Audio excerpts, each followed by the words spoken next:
ازيكم عاملين ايه؟ يا رب تكونوا بخير وفي احسن حال. هنعمل النهارده سويس رول شوكولاته، حاجه كده جميله وبسيطه من 4 بيضات. طعم يجنن، مفيش اجمل منه. مش هنعمل اي حاجه خاصه خالص، الحاجات الموجوده عندنا هنستخدمها.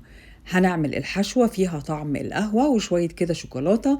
هم 4 بيضات وهنعمل الجمال ده. شوفوا قد ايه طري وجميل. احسن طريقه الكيك اسفنجي هتعملوها، جربوها وقولوا لي في الكومنت، وانتظروني في وصفات حلوه كتير. ادعموني بلايك وشير، ما تنسوش الاشتراك وفعلوا الجرس عشان يوصلكوا كل جديد. عندي 4 بيضات، وعندي دقيق 45 جرام، و15 جرام من الكاكاو الخام، وعندي السكر 50 جرام. يعني ممكن نزود كمان معلقة علشان الكاكاو من 50 ل 60 جرام. وعندي بقى معلقة من عصير الليمون، وربع معلقة من البيكنج باودر، ومعلقتين ونص زيت، ومعلقتين ونص حليب. فصلت البياض عن الصفار.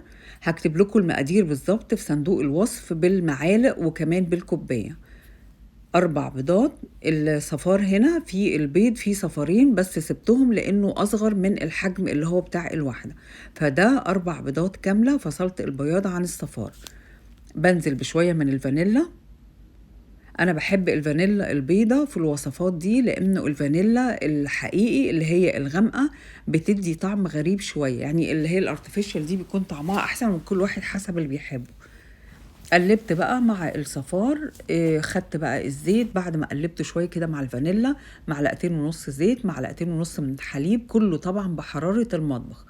مفيش حاجة من التلاجة. قلتلكوا قبل كده البيض لو ساقع من التلاجة بنحطه في شوية مية سخنة من السخان دقيقة واحدة علشان يوصل لحرارة المطبخ. وبقلبهم كويس. وطبعا البياض بنسيبه يجمد. لما هتشوفوا شكله يبقى ازاي هوقف عنه بعد كده ويبقى جاهز. وبنخل الدقيق والكاكاو وذرة كده من الملح، وهاخد ربع معلقة من البيكنج باودر مش اكتر، ربع معلقة بس. حطيت معلقة من عصير الليمون مع بياض البيض علشان يديها تماسك، وكمان بيشيل ريحة البيض. حلو جدا الليمون، هايل. شايفين قد ايه متماسك وجميل.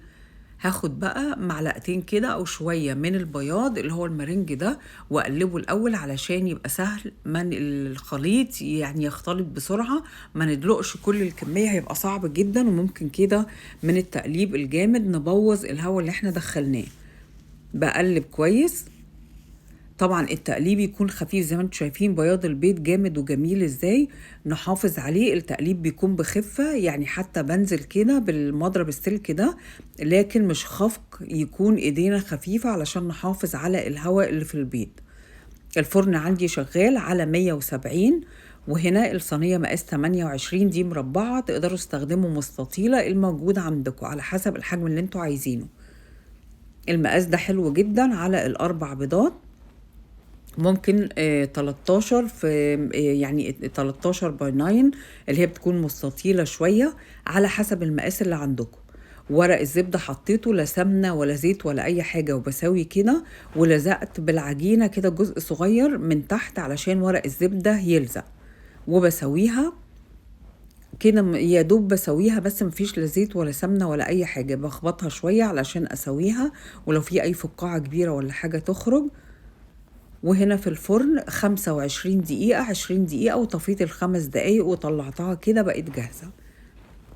هلفها بقى على طول. بشيل ورق الزبدة، بينفصل كده بسهولة. ما عندناش ورق زبدة ندهن زيت أو زبدة ورشة من الدقيق، وعلى فوطة كده وهبتدي ألفها. الفوطة بتكون أريح في اللف، ورق الزبدة ويفضل يروح ويجي. وكمان لو ما عندناش، هي أساسا كنا بنعمله كده على طول زمان بالفوطة قبل ورق الخبز والكلام ده. وبلفها فوطة نظيفة كده للمطبخ، ونلفها عشان وهي لسه سخنة علشان تبقى طرية وكويسة تلف معانا بسهولة. عندي هنا كريمة خفق، ودي معلقة من القهوة سريعة التحضير، حطيتها مع معلقة من الكريم وسبتها شوية. والسكر حسب ما انتوا عايزين، دي نص كوباية سكر. حط نص لتر من حليب كريمة الخفق. وهبتدي بقى انزل بدي معلقه من القهوه سريعه التحضير، وحطيتها مع الكريم عشان ما اضيفش ميه، حبه صغيرين كده، معلقتين من الكريم علشان تدوب. وبخفقهم زي ما انتم شايفين متماسكه. اهم حاجه تكون كل حاجه ساقعه. وتكون المضرب او الميكسر اللي هنعمل فيه يكون ساقع، برضو ممكن نحطها في التلاجة شوية. بفردها واسيبها بقى، سبتها شوية لما هديت واسيبها تبرد.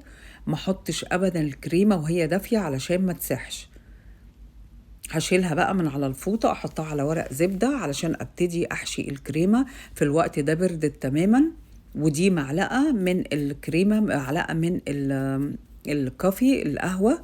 حطيت معاها شوية من السيرب كده ومعلقة مية، او تحلوها بسكر زي ما تحبوا. الكيك طري بس علشان اديله طعم القهوة اكتر. بالفرشة كده بللتها خفيف، وببتدي انزل بقى بحشوة الكريمة. احط كمية حلوة لكن مش كتير قوي، وما احطش على الاطراف للنهاية علشان اعرف الفها. هفرد كده الكريمة زي ما انتوا عايزين بقى، اي حشوة فردتها، وهبتدي الفها بقى. الفها تاني، خلاص هي يعني فلكسبل كده، طرية معانا، مفيهاش اي مشكلة. ومش هلفها ولا اي حاجة، هسيبها وادخلها بقى.